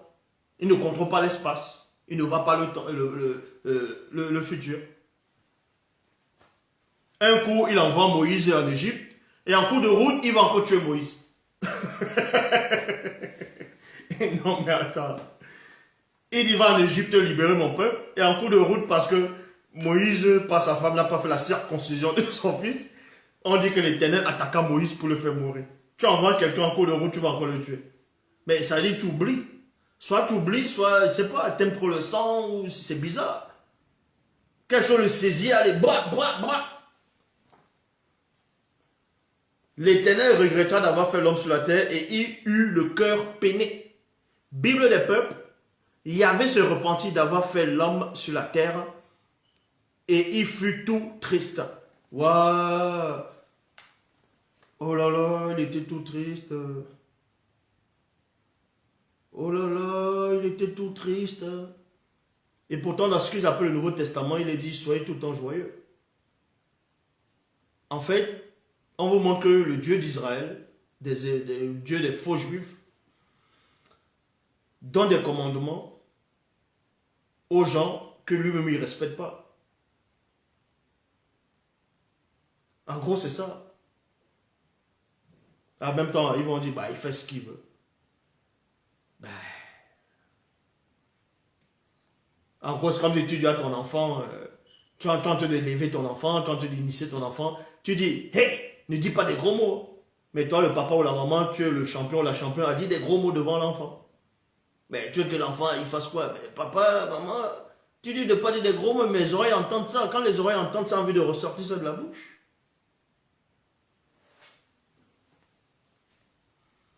Donc, la phase 4, parce que là, c'était la phase 3. La phase 4, c'est quoi? Yahvé dort. Oui, Dieu dort. Et oui, parce que d'autres gens vont dire, oh, Dieu ne dort pas. Dieu, il dort. Yahvé, il dort. Elohim dort. Jéhovah, il dort. Ah oui, il dort. Mais puisqu'on vous dit que Jésus est Dieu, mais il a aussi dormi, non? Dieu a dormi. Ah, il dort profondément. C'est pour ça que quand il a créé l'homme, il a mis le sommeil dans l'homme. Donc il dort. Et il dort comment? Ça c'est la phase 4. Dieu dort. Dans Psaume 44, verset 23, traduction du Monde Nouveau, il dit: éveille-toi. Pourquoi continues-tu à dormir, virgule? Oh Jéhovah, point d'interrogation, réveille-toi.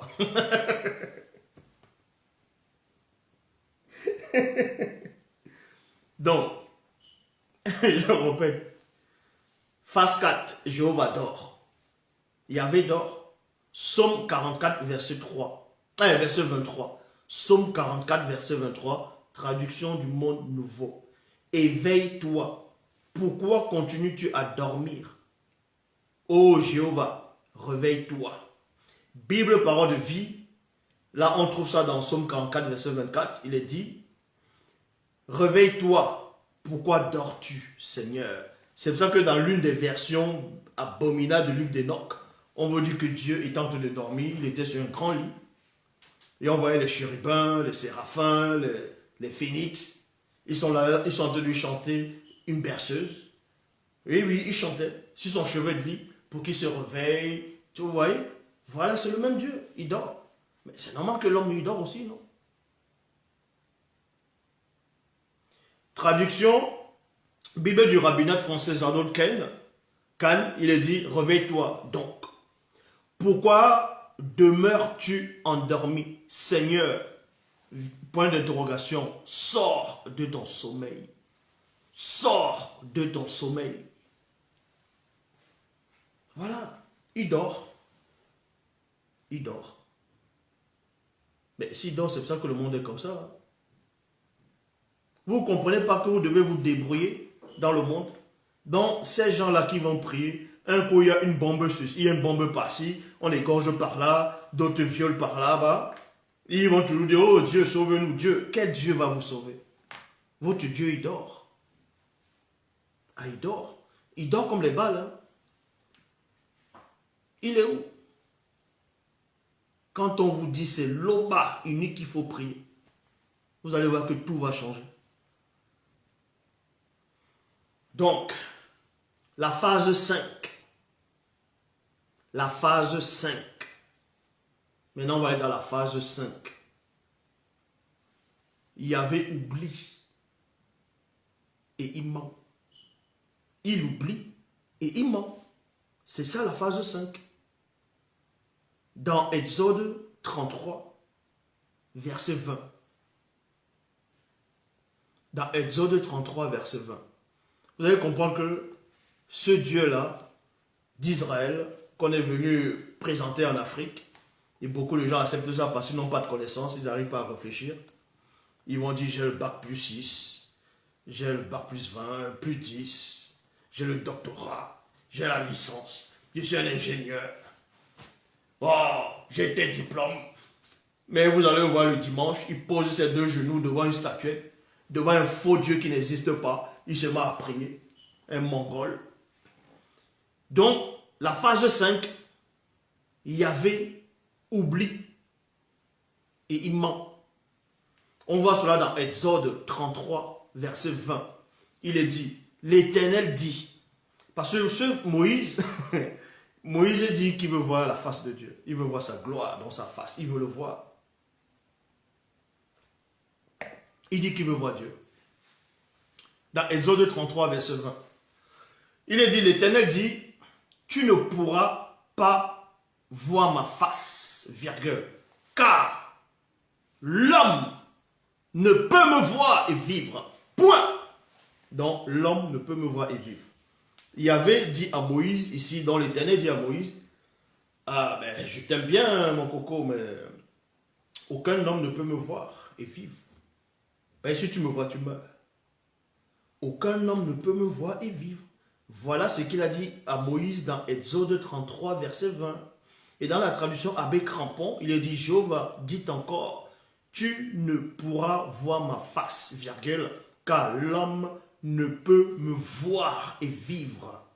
Or, quand on repart toujours dans le livre d'Exode, mais dans le chapitre en arrière, le chapitre 24 au verset 9, Moïse avait vu Dieu. Il n'était pas le seul. Moïse a vu Dieu dans le passé. Il n'était pas le seul. Mais dans Exode 33, il oublie que Moïse l'avait vu. Donc, Exode 24, verset 9. Après cela, Moïse monta sur la montagne avec Aaron, Nabat, Ambioum et les 70 anciens d'Israël. Verset 10 dans Exode 24, traduction du Monde Nouveau. Et ils purent voir le Dieu d'Israël. Comme dit Prisca, c'est Alzheimer. Non, ils purent voir le Dieu d'Israël. Point. Sous ses pieds, donc Dieu a des pieds.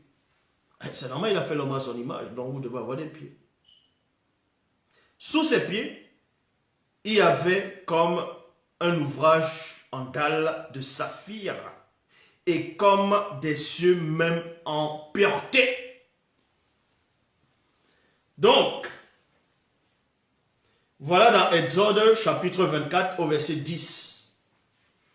Moïse, Aaron, dont le grand frère de Moïse, qui est Aaron, et il y avait aussi Nabat, Ambioum. Nabat, Ambioum, c'était les neveux de Moïse, donc les fils d'Aaron, les deux fils d'Aaron, parce qu'il y avait d'autres fils d'Aaron qu'on avait fait périr aussi, qu'on a fait périr à un moment donné. Et 70 anciens d'Israël sont montés sur la montagne, ils ont vu Dieu, ils ont vu Yahvé, Adonai, Jéhovah, Elohim l'Éternel, et après ils ont même mangé devant lui. Ils l'ont bien vu. Maintenant, le temps passe. Dans Exode 33, il demande, Moïse lui-même, il a oublié qu'il avait vu Dieu. C'est pour moi.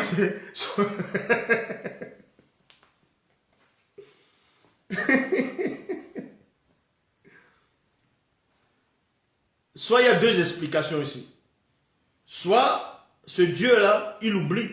Il a l'Alzheimer, c'est pour ça que l'Alzheimer existe.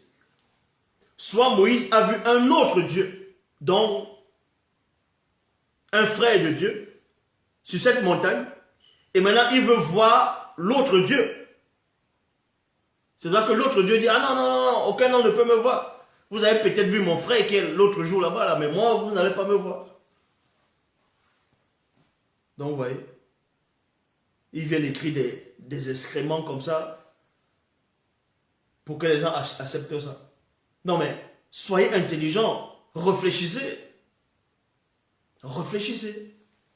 Sortez un peu des ténèbres. Sortez de l'obscurité. Lisez la seule Bible authentique où il n'y a pas d'erreur, il n'y a pas de confusion, il n'y a pas de mensonge. Bible dans les éditions zoula100.com. Donc, dans Exode 33, verset 20, Dieu dit à Moïse que tu ne peux pas me voir parce qu'un homme ne peut pas me voir et vivre. Or, dans Exode 24, il avait déjà vu Dieu. Maintenant, les gens peuvent dire, bon, Moïse, il était Dieu, donc on l'a fait Dieu, donc on dit un homme ne peut pas me voir et vivre. Mais en quel moment on a fait Moïse Dieu? Ce n'est pas dans Exode 33 ou Exode devant. Hein? C'est vers le début qu'on a fait Moïse de Dieu. Vous avez me dit que Aaron aussi était Dieu. Nabat, Ambioum et les 70 hommes anciens d'Israël, c'était des dieux? Non.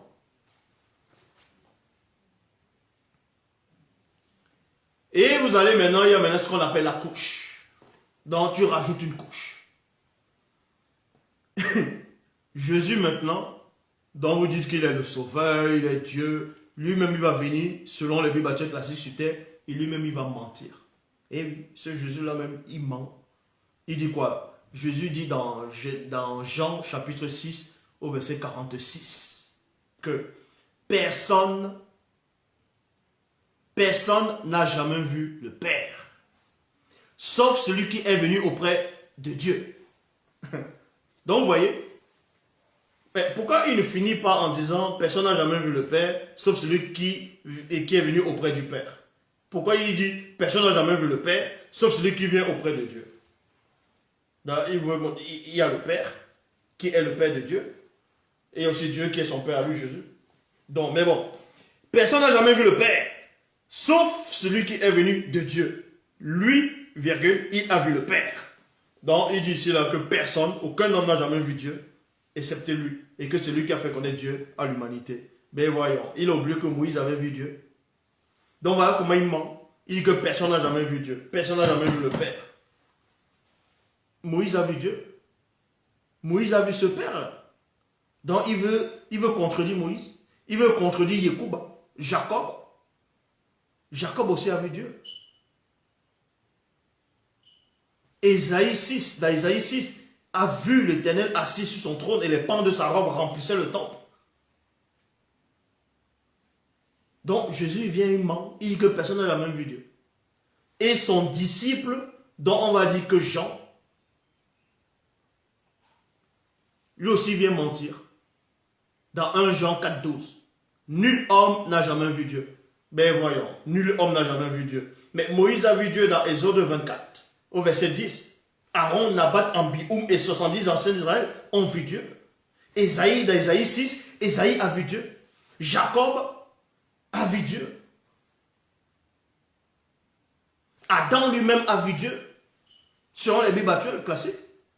Mais vous voulez expliquer quoi? Voilà les contradictions. Jésus lui-même c'est un menteur. Parce qu'il n'existe pas. Donc ce sont des esprits de confusion, d'égarement.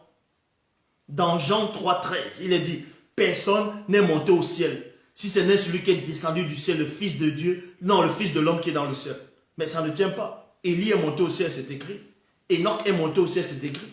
Même dans le livre des Hébreux, c'est écrit. Donc il va venir dire, personne n'est monté au ciel, alors qu'Élie est monté au ciel. En plus, il dit même, personne n'est monté au ciel. Si ce n'est celui qui est descendu du ciel, donc en parlant de lui-même, le Fils de l'homme qui est dans le ciel. Donc il veut parler, dire, avant de descendre sur terre, il était déjà le Fils de l'homme dans le ciel. Ah, donc le Fils de l'homme. Donc il reconnaît que l'homme, en parlant de l'homme, c'était qui? On parlait d'Adam, selon les Bibles classiques. Donc Adam était déjà supérieur à lui. Donc Adam l'a couché dans le ciel. Donc il est homme dans le ciel. Voilà.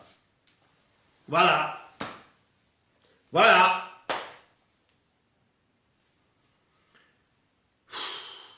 Donc, Jésus dit dans Jean 6, 46, personne n'a jamais vu le Père, personne n'a jamais vu Dieu. Dans 1 Jean 4, 12, Jean il vient et dit, personne n'a vu Dieu. Or, dans Ésaïe 6, 1, il est dit, dans l'année de la mort du roi Osira, moi cependant, je vis Jéhovah. Il a vu. Il dit qu'il a vu, siégeant sur un trône très élevé, et les pans de son vêtement remplissaient le temple.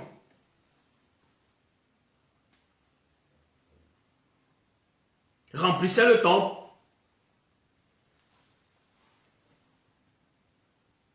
Michée lui-même a vu Dieu, c'est écrit dans 1 Roi 22, 19. Bible du semeur. Mais Michée continua, eh bien, lui, écoute ce que dit l'Éternel, j'ai vu l'Éternel. Il a vu siéger sur un trône. Et c'est le même trône que Ésaïe avait vu. Et on veut dire que le témoignage de deux personnes est vrai.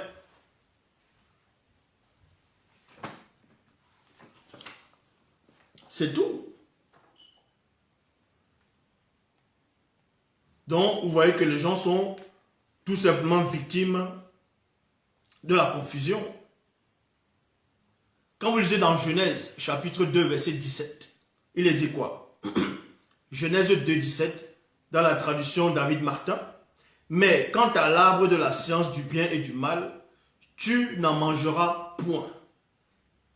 Car dès le jour où tu en mangeras, tu mourras de mort. On dit à Adam que le jour où tu vas manger, tu vas mourir. Mais il a mangé, il est mort. Il a mangé, il est mort. Il a vécu encore. Donc, arrêtez de... Il faut que les gens arrêtent un peu de délirer. Les gens ne sont pas intelligents. Les gens ne sont pas intelligents du tout. Ils acceptent n'importe quoi. Là, je me rappelle, en gros, je me rappelle quand on était tout petit. Bon, c'était ça la coutume. Quand vous étiez petit à l'époque, petit, avant de dormir, on vous racontait des histoires. Je ne sais pas si dans d'autres tribus, je ne sais pas si vous, quand vous étiez petit, bon, à part peut-être en Europe, en Amérique, on prend un livre, on vous raconte l'histoire d'une petite fille ou bien d'un lapin. Mais nous, quand on était petits, deux fois, dans la chambre, on vous racontait des histoires. Bon, quand on dit des histoires, on appelle ça les contes. On va dire, étant des bougnabors. Étant des bougnabors, et donc il était une fois, on te raconte maintenant une histoire. Et l'histoire, soit c'est triste, soit ça fait peur. Et maintenant, pour aller dormir, ça va être chaud.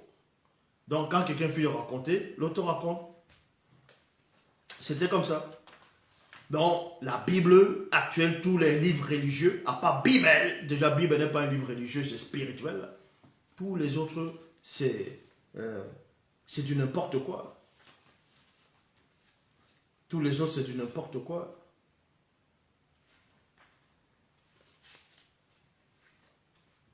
Donc,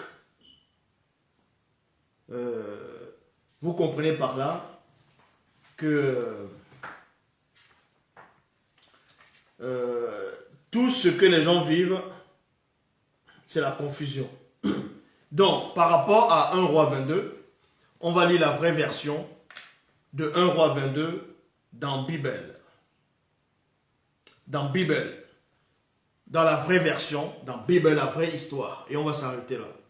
Donc, dans Bible, donc Kalatambale, dans King et Ewa, donc il veut dire 1 Roi, chapitre 21, le titre c'est Mola veut reprendre la vie de Ewonda. Dans 1 Roi chapitre 31, 1 Roi chapitre 31, on va lire à partir du verset... Bon, je ne vais pas tout lire. Voilà. À partir du verset 21, il est dit ici. Je vais lire à partir du verset 21. On va lire. Le roi de Tombalébila dit à Kokissé, ne t'ai-je pas dit, il ne prophétise en mon sujet rien de bon, mais seulement le mal. Et Méné, son vrai nom c'est Méné, et dans les Bibles classiques, on l'appelle Michel, ou d'autres on dit Michel. Donc c'est Méné ici, là, dit, écoute donc, j'ai vu Satan, le Mundima Bobo, le mauvais esprit, assis sur son trône, virgueur, et les Bamuloloma Bungulane, c'est-à-dire anges déchus, se tenaient auprès de lui, à sa gauche et à sa droite. Donc, l'Éternel qu'on a vu là, assis là, dans la Bible, on vous montre que c'est Satan lui-même. Et ceux qui se tenaient à côté de lui, c'était les Bamuloloma Bungulane, anges déchus. L'un des Bamuloloma Bungulane, anges déchus, du premier ordre, dit, qui trompera en donnant la mauvaise idée à Mola pour qu'il aille attaquer en montant à Ewonda, à Mbame, et qui tombe sur le champ de bataille. Parce que ce roi, pourquoi un ange déchu a dit ça du premier ordre? Parce qu'il savait néanmoins que ce roi-là était néanmoins protégé. Était toujours protégé. Il n'avait pas abandonné le verbe, mais néanmoins, il avait des penchants, il commettait des fautes, des erreurs. Et ils ont vu cette porte d'entrée. Il devait entrer par cette porte d'entrée pour faire en sorte que ce roi périsse dans son péché. Les biblistes n'ont pas compris ça, ils sont venus écrire du n'importe quoi. Car malgré ces portes d'entrée, même ceux de la race inférieure, c'est-à-dire démons, issus de quelques-uns de notre lignée actuellement enfermés, n'arrivent pas à le faire mourir dans son péché. L'un des Bamuloloma Bungulane proposa ceci, l'autre cela. Mais Satan, le Mundima Bobo, le mauvais esprit, dit, moi je le séduirai. Les Bamuloloma Bungulane, anges déchus, lui dirent, comment je sortirai d'ici, dit-il, et je mettrai mes paroles mystificatrices dans la conscience et la bouche des faux prophètes. Les Bamuloloma Bungulane répondirent, c'est un excellent moyen pour le tromper, d'ailleurs tu en as le pouvoir. Vous voyez? C'est ça la vraie histoire. Bible. La seule version authentique, en gros le seul livre de l'humanité où tout est contenu. L'Oba se glorifie toujours, car il est au-dessus de la gloire. Il manifeste la gloire. Maintenant, partagez ce direct, partagez au maximum et confondez tous ces gens-là. Maintenant, il y a question-réponse. Pour ceux qui savent où doivent se connecter, connectez-vous.